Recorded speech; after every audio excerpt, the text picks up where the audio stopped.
And we have a pretty good hand in my opinion. We have a 1-drop, two 2-drops, and 2 3-drops along with 2 lands. So this is definitely a keeper. So we're not gonna mulligan this. And yeah, while I was waiting between rounds, I realized I have a hard time like coming up with transitions at the beginning and end of the videos. So if you guys could have suggestions of what I could say, maybe like, I don't know, a catchphrase or something silly, I guess I could, stick to the basics of like welcome back or I'll see you next round, which will work and relate what I want to tell you guys. But, I want something catchy.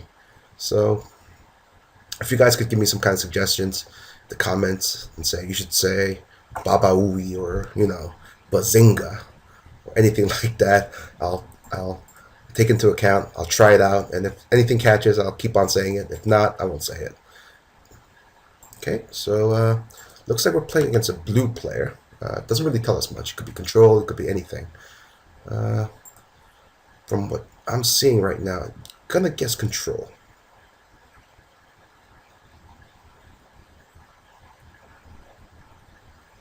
And unless we're lagging, he's not doing much. Oh, that vortex is gonna do so much work if he's control. See, we're gonna swing with the Spike Shot Elder, and we're gonna just play the Marauders.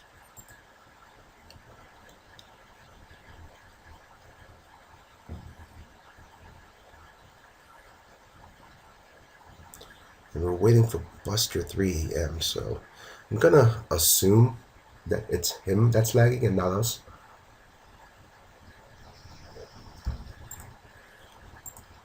But whatever it is, pretty annoying. Okay, and Marauders away.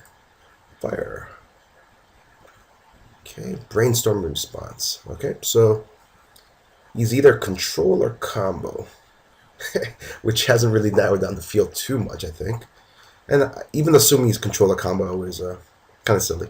Brainstorm, if you're blue and you have the deck space, it's going to make most decks.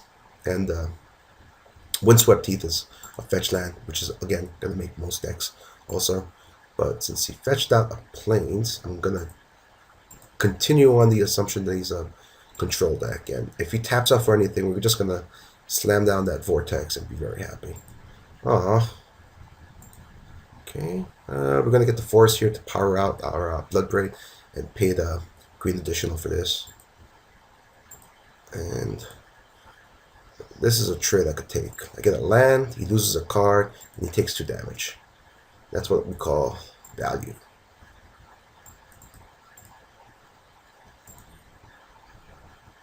And the F6 his turn away. Yep. I'm going to attack with the Spike Shot Elder.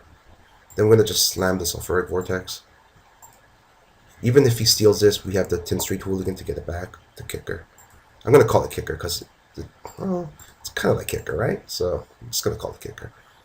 And I think this is just going to be enough to carry us to victory, to be honest. I don't see him getting out of this. Okay. Yeah. What's this? Icing our forest. Okay.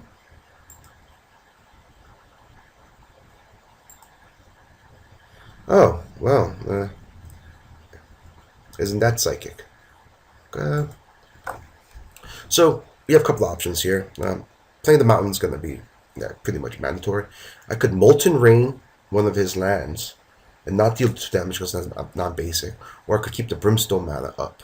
But I think in this situation, I'm just going to Molten Rain, and I want to get rid of his Plains because I'm afraid of Wrath of God more than counter spells at this point. And I think he could do more damage with double white spells than he can with anything else. So, and next turn, I think I'm just gonna, if he attacks, Bloodbraid, attack. And not really worry about the Sulfuric Vortex, the Falcon Shackles, excuse me. Yep, I'm just gonna crack this. Oh, sweet.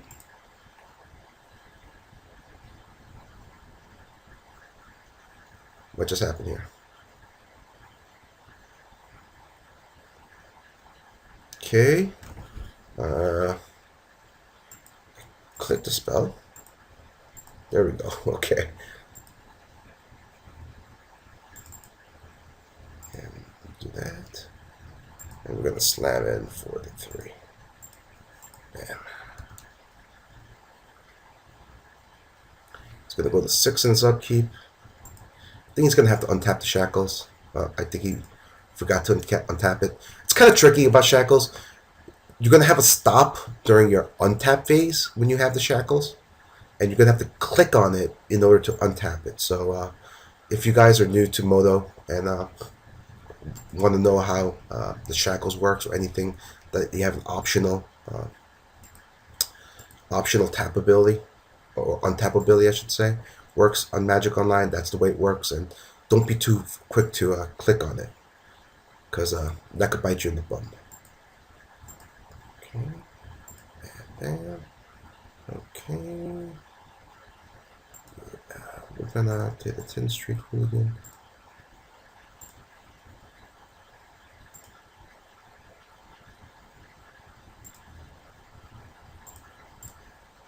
Give me back my dork. And we're just gonna pass here. I don't see a way we could lose this game. Even if he doesn't do anything and just keeps his mana open, I'm not going to use Spike Shot to shoot him, because I want to be able to shoot the Shrine at him. Because if I shoot him for 1 damage, it goes down to 3, and he's like Artifact Destruction to destroy this, then I can't kill him next turn. I could shoot him down to 1, and he could theoretically bounce the Vortex and do something like that. The other way, it's ensured he's dead, because I just... if he doesn't do anything, I just pass my turn. I don't do anything. Upkeep, I get the counter trigger on. If he doesn't do anything, we put the counter trigger on it. Then we could use the Shrine to shoot him for 3, bring him down to 1. Then we could Spike Shot him, since we have 6 mana in play. And that would be the correct way to sequence it.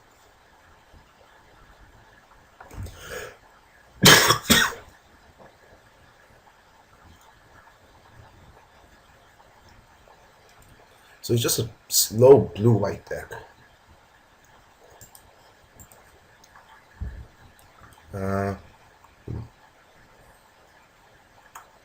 Slow blue-white. I think I want a Goblin Vandal in case he's playing Artifact to accelerate. And with a Vandal on board, and he has no blockers, or like a blocker that might die to a burn spell, he's going to be hard pressed to like not steal anything but the Vandal with his Vidalcan Shackles, because I could destroy the Shackles with it. So we want to keep him there, and let's see what card we want to take out against him. It's either going to be the Apocryphite, or I think the Bonfire of the Damned. I think I'm going to take out the Bonfire of the Damned. The Bonfire of the Damned really shines where we, like in a kind of a stalemate situation, where I could Bonfire away most, if not his entire board, and I swing with my dudes to kill him. And so this is a blue-white control deck, and the only creature I think he showed us was the Wall of Omens. I think I'd rather just have a dude that could swing in, and kind of wrath-proof, since it just comes back over and over again. So, yep, that's it. And we're going to be mulligan these. I don't think this requires much explanation.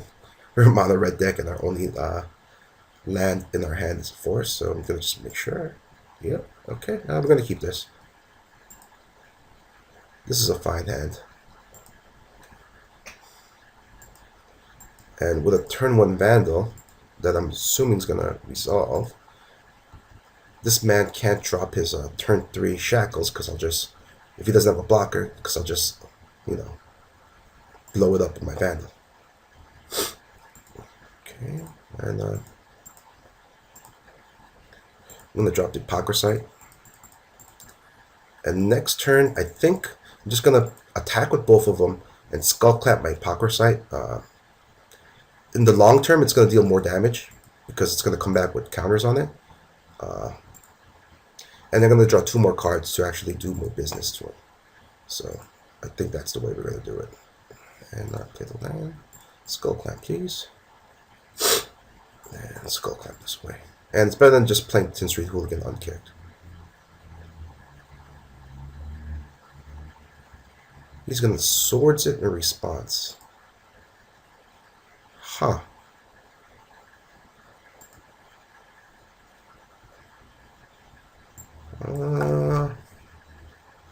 Okay. I don't think I'm going to clamp my Vandal. I want to do more damage. And if he plays like something I can't get through with, then I'll just clamp it. So he's 3 colors. Blue, white, red. Shoot us a counterspell, a Swords to Plowshares, and a Path to Exile. This guy has an interesting deck. Okay, let's attack it. This dude.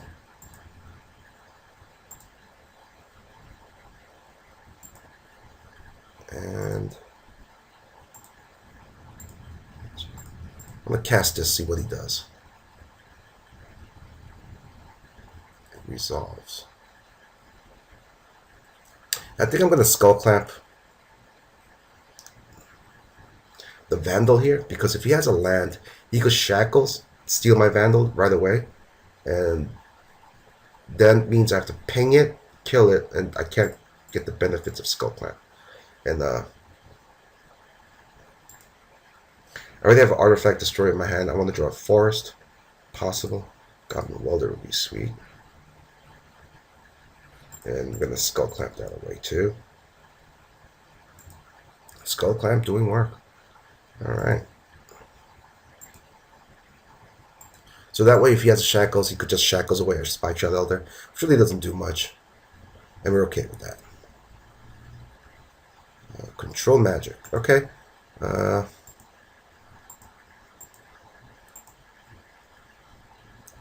Not the card we were thinking about, obviously. But still effective same way. Even though he has a white representing Path to Exile, we're just going to play this anyway. Because I don't think he has it. Chances of him having a Swords to Plowshares and a Path to Exile in his hand is extremely low. And what I'm going to do, not play it in fear that he has it, you know. You're going to have to play it. What is this? Treachery? That would be bad. Treachery would be bad. Treachery. You treacherous whore.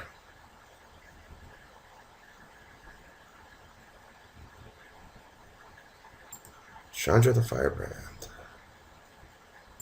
Firebranding whore. Okay.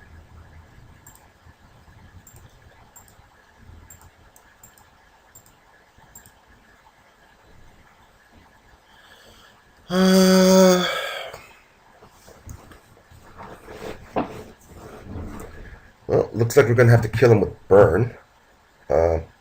So let's slow down here and think about what our options are. He has 2 cards in hand, and our Pokersight's going to come back next turn.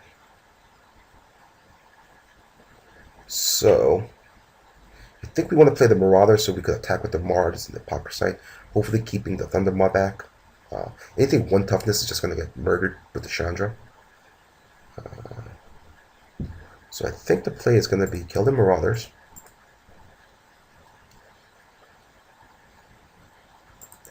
Ping him down to 9. We got the Arc Trail that could ping him again. No, please.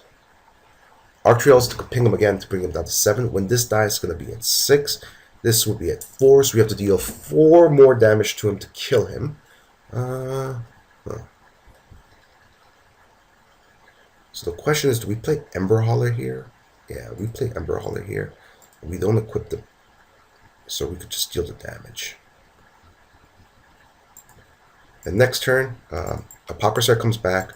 We're going to Arc Trail the Spike Shot Elder and him down to 7. We're going to attack with the team. Thundermaw is going to eat one of our guys. But that's probably going to deal him 3 damage, bringing him down to 4. Is it 4? Let's see. 7. 7. Bring him down to 4. Ping him. And hopefully activate Curse Scroll. Kill him. Okay. So everything is going as expected so far.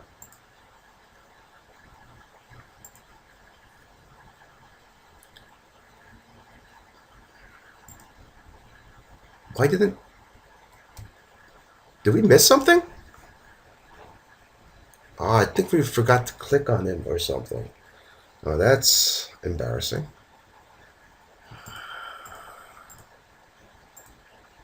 That's very embarrassing.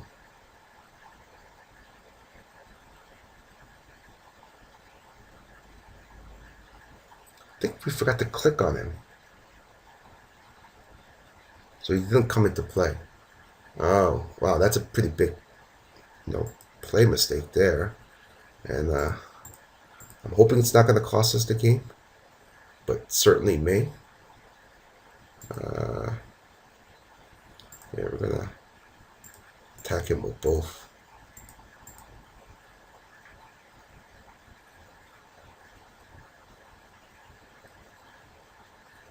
Oh, you made the wrong block there. Huh. Yeah, we're just going to sack shoot him for 2 there. Draw 2 cards off his Skull Clamp. He's going to take 3 more from that. Unless he has a path. And he does. Okay. Yes, I would. Get a forest into play. Bring him down to 6. No.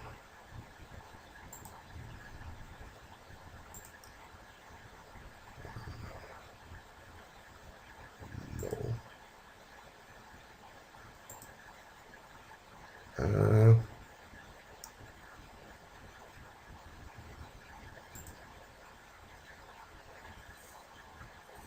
Jeez, I can't believe I forgot to play the Apocryphite. I think we could have just ended the game there if we did it. Just gonna have to try to take it away, not think about it. Just gonna Skull Clamp the Hooligan just to draw more cards here. And we play a land already. I can't remember. I think we played a land already.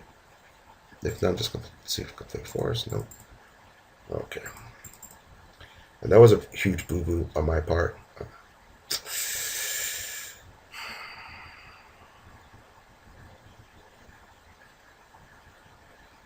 Fate's Feathers. Oh, that's bad. That's going to get him for life. Yeah, we might have blown the game with that play. We're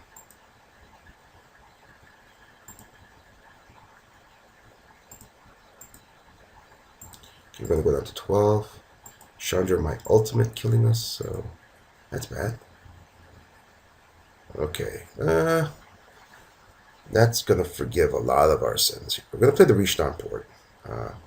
Let's see. 1, 2, 3, 4, 5, 6, 7.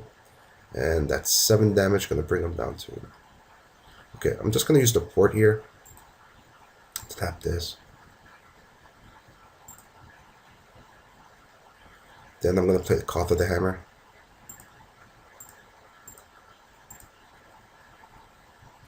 And plus on this. And then we're going to play Bogart Ramgang. And we're going to attack the mountain at Buster and this at Chandra, preventing it from going lethal on us. And hopefully next turn we could just kill him with the Curse Scroll activation. Yeah. Sloppily played game. The Apocryphite thing, I messed up. I clicked on OK too fast during my upkeep, and yeah, that was completely my fault. No one to blame but myself. So the Thunder Moss should attack Koth.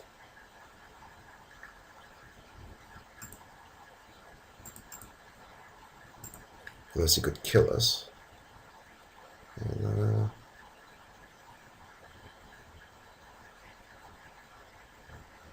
okay, he goes down to 3 for us. So needs... Sure. Okay. No cards in hand. Yep, that's victory for us. Curse Scroll is going to do it. Unless there's nothing we could draw. Even if you draw a mountain, we can't fuck up. It mess up, excuse me. I shouldn't be cursing. We draw that even sweeter. Yeah, just play this. Play this. Target this.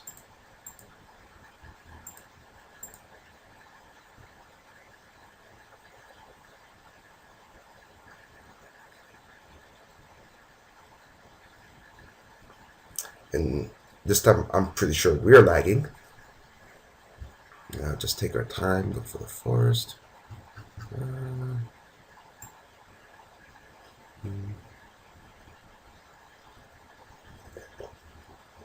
So basically, our opponent is hoping that we forest misclick here. Forest, okay. Bam. And tap Buster. And that's it. You should win. Okay. Well, it's the end of the draft, and I guess it's time for a new segment that I just thought of right now called Lessons for the Day. The lesson for today is twofold. One, don't click OK too fast during your upkeep when you have an Apocryphite. You might not cast it and lose it forever, foolishly losing a card. And lesson number two is mono red will bite you in the ass if you're not prepared for it in any format, including cube. So if you're drafting a deck, always think about sideboard cards or deck construction so that you don't lose to mono red. Because as soon as you forget about it, it just pops up like the boogeyman and gets you. Alright, thanks for watching. I'll see you guys next time.